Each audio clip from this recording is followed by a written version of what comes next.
ఒక నిమిషం వేద పాఠశాల నడుపుతున్నారు. వేదాధ్యాయం చేయిస్తాం. అవునా? ఆయన పని. జై శ్రీరామ్. కాలానికి తగ్గట్టు విచారణ చేసేటువంటి ప్రసంగాల్లో ప్రధానమైనటువంటి విషయం అంటే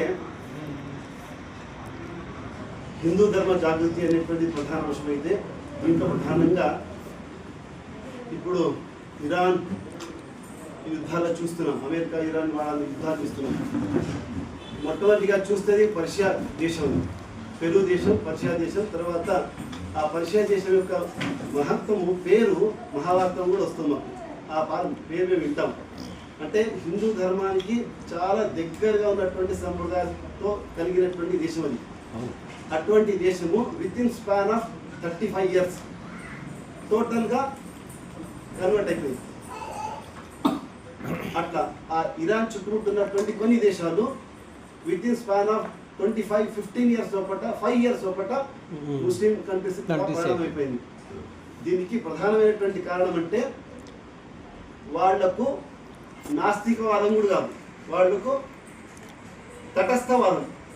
మాకు అది సంబంధం లేదు, ఇది సంబంధం లేదు అనేటువంటి మాటలు మాట్లాడేటువంటి వాళ్ళు వాళ్ళ ఇంట్లో ఉన్నటువంటి ఇటువంటి సంస్కారాలతోని వాళ్ళు ఈ విధంగా దేశాన్ని పరివర్తనం అయ్యేటువంటి, నాశనం అయ్యేటువంటి వాళ్ళ కల్చర్, వాళ్ళ యొక్క సంస్కృతి అన్ని నాశనం అయ్యేటువంటి ప్రసంగాలకు వాళ్ళు దిగజారేసినారు. ఇప్పుడు వాళ్ళు రియల్ స్టోరీ, రియల్ ఇరాన్ అనేటువంటిది వీడియోస్ అందరూ చూస్తున్నాం. ఫేస్బుక్లో, వాట్సాప్లో అందరూ చూస్తున్నాం. వాస్తవికంగా అట్లా కావద్దు అంటే అందరికీ జనజాగృతి అనేటువంటిది జరగాలి. దాంట్లో మహిళా శక్తికి ఉన్నటువంటి యోగ్యత ఇంకెవ్వరికి లేదు. ఇంట్లో ఆడవాళ్ళు గట్టిగా పట్టింపులు మంచిగా గట్టిగా పెట్టుకుంటే మా వచ్చేటువంటి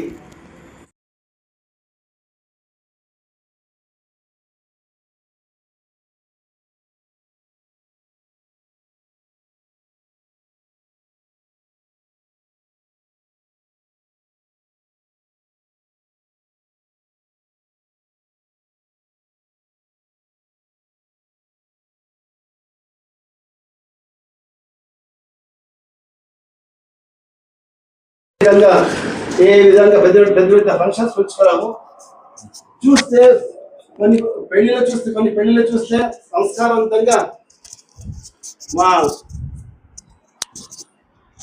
పద్ధతుల ప్రకారంగా డ్రెస్ కోడ్ ఉంటుంది. కానీ కొంతమందికి అయితే ఆ యొక్క డ్రెస్ కోడ్ కూడా ఉండదు.